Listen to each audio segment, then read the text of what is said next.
Ustaz Zaki Mirza mengalami musibah dalam perjalanannya menuju lokasi dakwah, Minggu, tanggal 5 Desember tahun 2021 kemarin.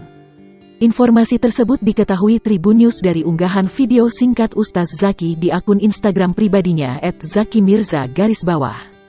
Pada keterangan lokasinya, kecelakaan terjadi di Biren, Aceh. Dalam unggahan tersebut, tampak mobil mengalami pecah kaca bagian samping kemudi.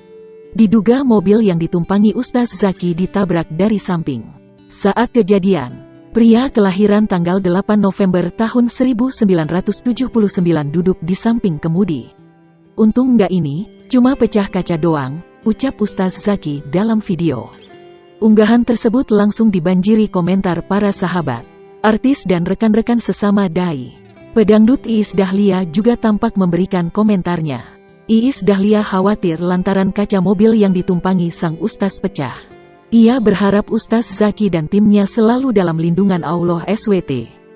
Kenapa kok bisa pecah gitu kaca mobil tas? Semoga selalu dalam lindungannya selalu, tulis Iis Dahlia.